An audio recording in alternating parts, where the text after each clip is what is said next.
Hey, what's up guys? Kane here with XBLA fans, and I am excited to be giving you a quick taste of Super Mega Baseball 2 from Metalhead Software. This game will be out on Xbox One, PlayStation 4, and Steam, and if you happen to have Xbox Live Gold, this is your Games with Gold title for May 2018. So there's a giant elephant in the room that I'd be remiss to not mention. On Xbox One, you have two baseball, basically, choices. You have RBI Baseball, which has the MLB license. It has, the rosters and the teams that you know and love if you're a baseball fan. And you have Super Mega Baseball. There is no MLB The Show except on PlayStation. Now, what that means is you have the choice basically between MLB rosters and a good baseball game. It's unfortunate that that's a choice that has to be made, but it's something that I kind of have to address just from the start of things. Super Mega Baseball is infinitely better than RBI Baseball at every single aspect humanly possible, with the exception of that license and maybe the fact that the characters do not look realistic. But when it comes down to it, I'm not sure the realistic look matters as much when it comes down to the feel of the game. So Super Mega Baseball feels fantastic. The pitching, the hitting, the fielding, the base running, every single thing is done how it should be. Now, the game has this super crazy in-depth kind of number system, but it also has a lot of just generic baseball behind every single thing that happens. And one of the cool things about the whole system is it has this ego component. And the ego component allows you to kind of scale the game to what you need. So you can play against the computer at basically any difficulty humanly possible. All the way from 1, where honestly, if you're not hitting a home run every single time you swing, you're doing something wrong, to 99, where if you get a hit, it's actually kind of impressive. Much more along the lines of what it would be if you were actually in Major League Baseball. For me, typically, I normally ended up playing the previous game around 80. That's where it kind of felt natural for me, and where it felt like I was getting some realistic scoring games. I like playing games when occasionally it feels like the stat lines are actually standardized, a little bit more normal. But maybe you don't want that. Maybe you want to be able to just smash the ball out almost every single time you see a pitch. And if that's what you're looking for, you can play on an easier difficulty. The nice thing is the game scales with you, so as you start to get better, you can start to add more and more points.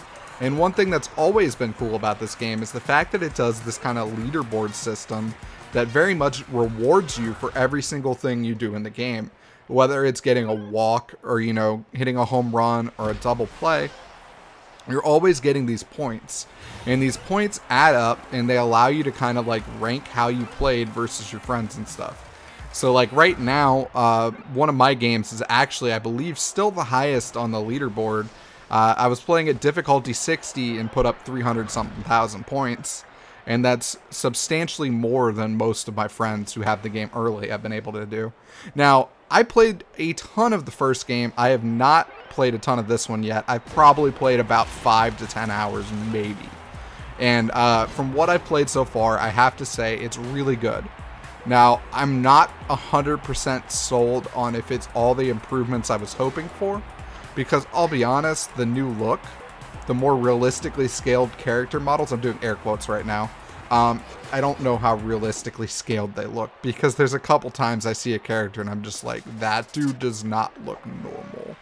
It looks like you're playing a game occasionally between giant dwarfs and trolls and clowns, just because of the way the different characters look.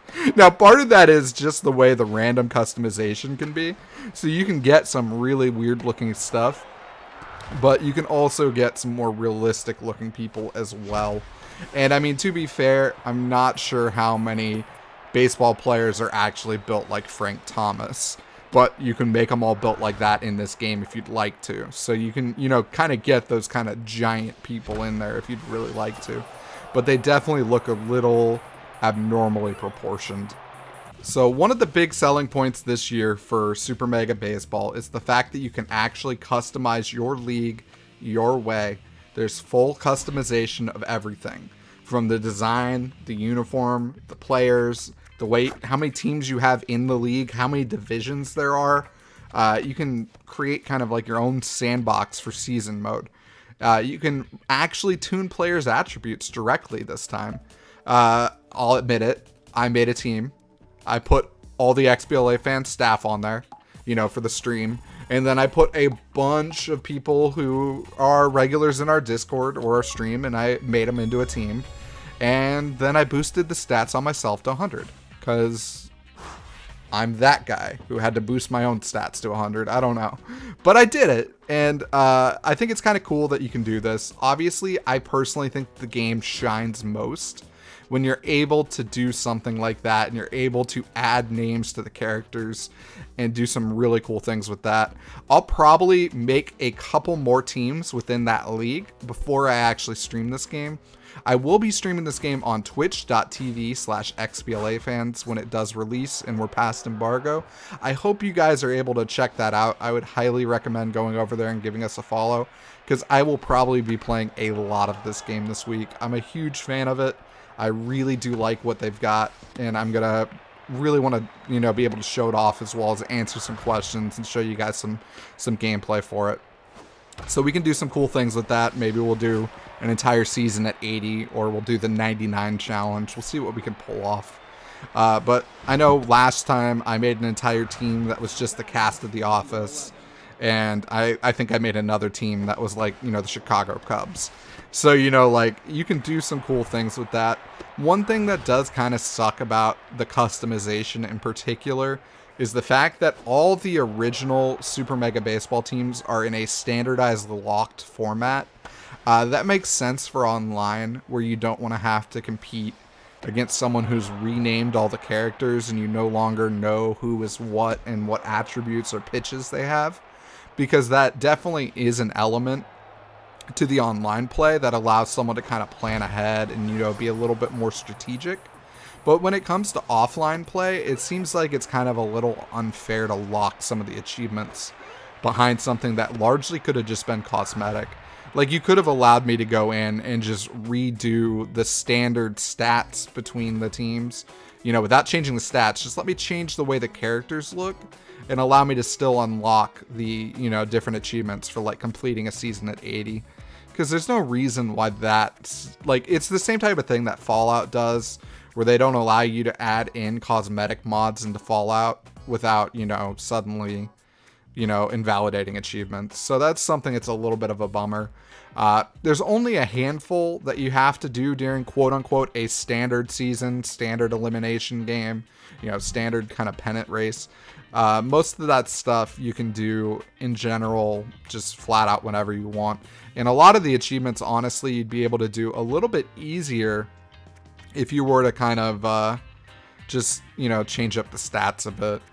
Some of them are a little random, but I have to admit there is nothing as annoying as the stat that used to be in there for trying to customize your players throughout the course of a season. That entire process was an absolute mess, and honestly just kind of sucked. It seems like that's kind of completely been removed out, and there's none of that, you know, collect these random, you know, objects and add them in to, you know, level up your players. That entire system was just completely bonkers, kind of RNG based, and just honestly pretty terrible. So it seems like that's more or less been overhauled, and that's something I'm truly thankful for. You have a couple different modes when you play this game. You got Exhibition, Pennant Race, Elimination, Season. Pennant Race is kind of your go-to for online match play. However, you can play the other modes as well if you do online party play. Now, I haven't had the opportunity to try this game out online at all, because when I have been searching for matches, they have not been able to populate. And I don't have any friends currently with the game that have been able to play with me during, you know, times I've been able to play. So, like, we haven't been able to test that out prior yet, so just giving you guys a quick heads up on that. Hopefully the matchmaking and stuff works out cleanly. I think it's kind of cool that it seems like it's going to have a little bit of an elo system to kind of, you know, rank players and find matches for you that are actually going to be matched at a comparative skill level, which seems like something that should be pretty easy with this game, considering the fact that obviously it should be able to track how you play on various egos. Now, one of the coolest things about this game has always been the ego system. The fact that you can scale it up or down is just super cool because the game does play distinctly different at the different levels. I'm going to show you guys a little bit of footage from some different games that I've recorded, and you'll get to see a little bit of a different feel between when I'm hitting at a low ego and when I'm hitting at a high ego. When I'm hitting at a high ego, my goal is to get on base and to advance the runner. It's a lot of small ball for me. When I'm playing at a low ego, you know, anything below 60, I'm trying to mash. And you can just mash the ball like crazy. You know, you can just completely pound it across the field and just really put up some high scores. When you get toward the higher egos, you have to get a lot better at fielding, a lot better at situational baseball, a lot better at learning how to pitch, and a lot better at just pretty much every all-around aspect of the game. Your pitch recognition is going to need to get a little better because to get a hit at like 99 ego is not exactly the easiest thing. You're going to swing a lot at a lot of balls if you're not able to decide quickly whether or not you should swing at something. So I'll have a different video probably for tips at playing at a high ego, and I'm going to have another video for just generic tips for how to play this game if this is a game that you get into. So I'll have something for those of you who are just, you know, trying to get better, and another video for those of you who are trying to get that level 99 or level 80 achievement. But in general, this game feels really fluid. It's baseball like you expect baseball to work. Obviously, every pitcher, you know, has their own, you know, set of pitches. One thing that's kind of cool is it does seem to be a little location based on where you can swing and hit things. Obviously, you can jam guys if you pitch high and inside. You're going to be able to get more ground balls if you continue to keep the ball low. It just seems to at least be working how you would expect it to work. Who knows, maybe I'm making that up and your experience will be different, but from what I've been able to see so far, it continues to play how the last game seemed to play for me. In the sense of a lot of things are going to work how you expect. When you hit the ball, you've got a power swing and you've got a contact swing. You've got ratings across the board for power, contact, speed, fielding, arm. You know, it just kind of gives you, you know, stats based on everything. And your ability to do certain things is going to be based on those. Players with a bad arm are going to be easier to steal a base on. People who are faster are more likely to be able to get a triple and, you know, stretch out that double that just, you know, snuck into the outfield. There's a lot of different things that'll change how you play. I've had pretty good experience with the game. I know at high level play, certain things are better than other things. Like I was reading through some threads just on the beta tester board, and there's some things that'll probably get tweaked a little bit over time. But as a whole, if you're just looking for a very good baseball experience, this is the one I can highly recommend. I'll show you guys another, a little bit more in-depth look at the customization options in another video. I think this one's already pretty long as it is. I want to say thank you guys so much for checking this out. I really do appreciate it. We will have a bunch of Super Mega Baseball content. I know I'm going to be trying to get that 99 achievement at some point. I got it in the past games, so I don't see why I wouldn't be able to do it again. But hopefully when I do get that, I'll be able to show it off as well. Thank you guys so much. Please do like and share this content. It really does help us out a ton. You have no idea how instrumental you guys are. It really does allow us to continue to make stuff for games like this. So, like, we're really passionate about these. We want to continue to make them, but, like, without you guys, it's not really possible. So thank you guys so much, and later.